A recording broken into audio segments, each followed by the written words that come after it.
সংবাদ সবাইকে স্বাগত জানাচ্ছি। আমি ফিরোজ তোহা। শুরুতেই সংবাদ শিরোনাম। বাংলাদেশের সর্বশেষ গুরুত্বপূর্ণ আপডেট সংবাদে আপনাকে স্বাগত। শুরুতেই সংবাদ শিরোনাম, পরে বিস্তারিত।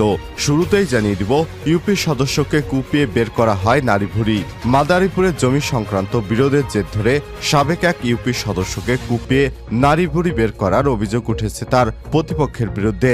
আর সদর উপজেলার এওয়াজবাজারে এই দুর্ঘটনা ঘটে। এরপর জানিয়ে দিব, এখনো সক্রিয় সাধনপন্থীরা। আগে বলতো জয় বঙ্গবন্ধু, এখন বলে জয় ইউনূস। চালসহ বেশ কিছু নিত্যপণ্যের দাম আবারও বেড়েছে।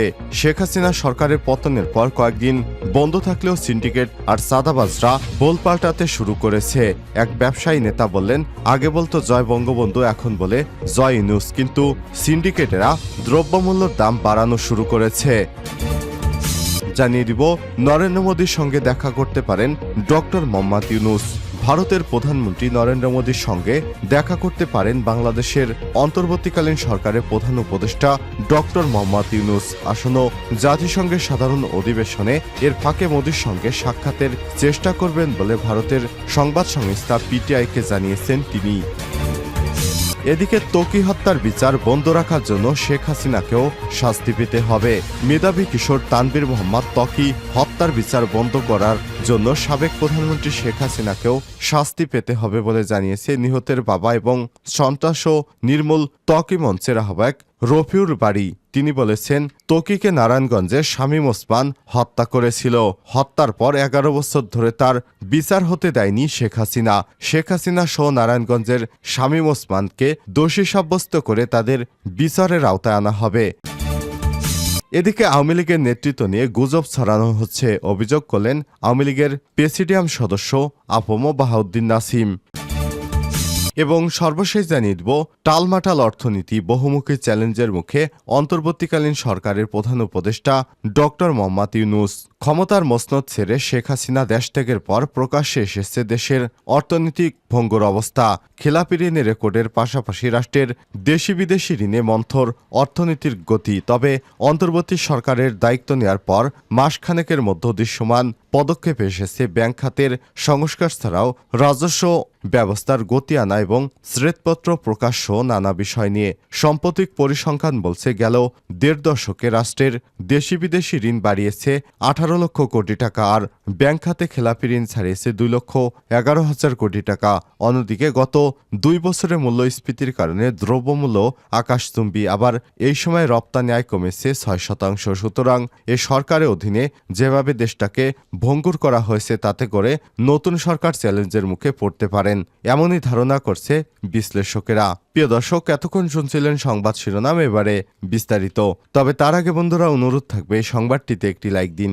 এই চ্যানেলে আপনি নতুন হয়ে থাকলে আমাদের সংবাদটি দেখতে দেখতে চ্যানেলটি সাবস্ক্রাইব করে রাখুন। কমেন্ট করে আপনার মূল্যবান মতামত জানিয়ে দিন বন্ধুরা, আপনি বিশ্বের কোন দেশ থেকে বা বাংলাদেশের কোন স্থান থেকে আমাদের সংবাদটি দেখছেন এবং শুনছেন। এবারে বিস্তারিত। ইউপি সদস্যকে কুপিয়ে বের করা হয় নারীভুরি। মাদারীপুরের জমি সংক্রান্ত বিরোধের জেরে সাবেক এক ইউপি সদস্যকে কুপিয়ে নারীভুরি বের করে ফেলার অভিযোগ উঠেছে প্রতিপক্ষের বিরুদ্ধে। বৃহস্পতিবার রাতে সদর উপজেলার এওয়াজবাজারে এ দুর্ঘটনা ঘটে।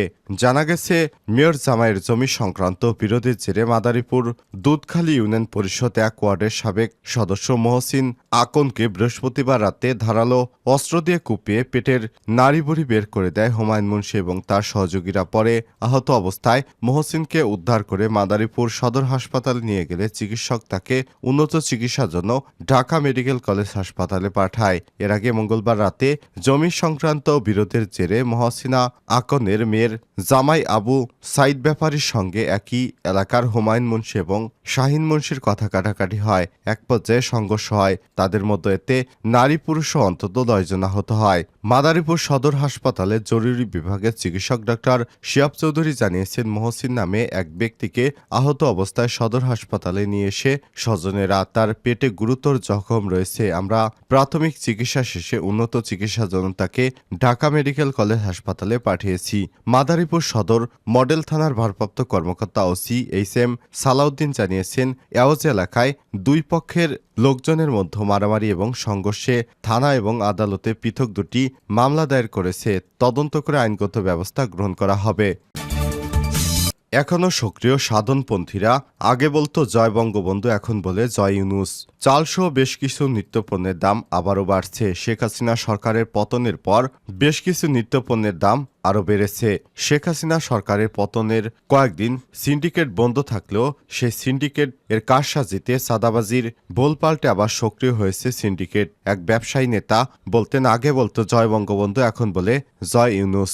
বাজারে সব ধরনের চালের দাম বেড়েছে ডিম আর মুরগির দাম, পেঁয়াজের দামও বেড়েছে। কিছু সবজির দাম কমলেও কোনো সবজির দাম আবার বেড়ে যাচ্ছে। তবে ভোজ্য তেলের দাম স্থিতিশীল অবস্থায় রয়েছে। কনজুমার অ্যাসোসিয়েশন অব বাংলাদেশের সভাপতি এস.এম. নাজের হোসেন বলেছেন, 5ই আগস্ট শেখ হাসিনা সরকারের পদত্যাগের পর নিত্যপণ্যের দাম কমতে শুরু করেছিল, কিন্তু এখন আবার বাড়ছে। এর কারণ বাজারে পুরনো খেলোয়াড়েরা আবার সক্রিয় হয়েছেন। আর ভোক্তা অধিদপ্তরের মহাপরিচালক এইচ.এম. শফিকুজ্জামান বলেন, এখন আবার আগের অবস্থায় চাঁদাবাজি এবং সিন্ডিকেট ফিরে এসেছে। শুধুমাত্র ব্যক্তি বা গোষ্ঠীর হাত বদল হয়েছে। মোটা চালের দাম গত সপ্তাহে কেজিতে বেড়েছে 5 থেকে 6 টাকা। এক সপ্তাহ আগে 1 কেজি মোটা চালের দাম ছিল 50 থেকে 54 টাকা, এখন সেটি 52 থেকে 60 টাকা। মিনিকেট চালের দাম কেজিতে 6 টাকা বেড়েছে। আলুর পেঁয়াজ এর দাম কয়েক মাস ধরেই বেশি। আলুর কেজি এখন 55 থেকে 60 টাকার। দেশি পেঁয়াজ 110 থেকে 120 টাকা কেজি। আলু আমদানিতে বিদ্যমান 25% আমদানি শুল্ক কমিয়ে 15% করা হয়েছে। এছাড়াও আলু আমদানিতে থাকা 3% এবং পেঁয়াজ আমদানিতে থাকা 5% নিয়ন্ত্রণমূলক শুল্ক সম্পন্ন প্রত্যাহার করা হয়েছে। এরপরও কমছে না এই দুইটি পণ্যের দাম। Bangladesh auto rice mill owners অ্যাসোসিয়েশনের সভাপতি এ.কে.এম. খোরশেদ আলম খান বলেন, চালের দাম কেন বাড়ছে জিজ্ঞেস করলে ব্যবসায়ীরা আপনাকে বলবে বাজারে ধান কম তাই চালের দাম বেড়েছে। বন্যার কথা বলবে তারা, কিন্তু আসল ঘটনা অন্য জায়গায়। এখন বাজারে ধান কম থাকলেও ধান আছে উত্তরাঞ্চলের চাতাল মালিকদের কাছে। তারা আগেই ধান কিনেছে, স্টক করে রেখেছে। এখন তারা সুযোগ পেয়ে দাম বাড়িয়ে মুনাফা লুটছে। সর্বোচ্চ 30 চাতাল মালিক এটা নিয়ন্ত্রণ করছে। এ সময় তিনি আরো বলেন, তারা সরকার পতনের পর কয়েকদিন ভয়ে সক্রিয় হয়নি। এখন চালের দাম বাড়েনি, তখন চালের দাম বাড়েনি, কিন্তু এখন তারা আবার সক্রিয় হয়েছে আর চালের দাম বাড়ছে। আগে বলতো খাদ্যমন্ত্রী সাধনচন্দ্রের লোক, এখন তারা ভোল পাল্টে নতুনদের লোক হয়ে সিন্ডিকেট শুরু করেছে। আগে বলতো জয় বঙ্গবন্ধু, এখন বলে জয় ইউনূস। নরেন্দ্র মোদীর সঙ্গে দেখা করতে পারেন ডক্টর মোহাম্মদ ইউনূস। ভারতের প্রধানমন্ত্রী নরেন্দ্র মোদীর সঙ্গে দেখা করতে পারেন অন্তর্বর্তীকালীন সরকারের প্রধান উপদেষ্টা ডক্টর মোহাম্মদ ইউনূস। আসন্ন জাতিসংঘের সাধারণ অধিবেশনের ফাঁকে মোদীর সঙ্গে সাক্ষাতের কথা জানিয়েছেন ভারতের সংবাদ মাধ্যম পিটিআইকে ডক্টর মোহাম্মদ ইউনূস। ঢাকায় নিজ সরকারি বাসভবনে ভারতের সংবাদ মাধ্যম পিটিআইকে দেয়া ওই সাক্ষাৎকারে এটি প্রকাশিত হয়েছে। আজ ভারতীয় সংবাদ মাধ্যম ইকোনমিক টাইমস বলছে, সাক্ষাৎকারে অধ্যাপক ইউনূস উল্লেখ করেছেন, জাতিসংঘের সাধারণ অধিবেশনের ফাঁকে ভারতের প্রধানমন্ত্রী নরেন্দ্র মোদীর সঙ্গে সাক্ষাৎ করবেন তিনি। মূলত এ মাসের শেষ দিকে অধিবেশন অনুষ্ঠিত হওয়ার কথা রয়েছে।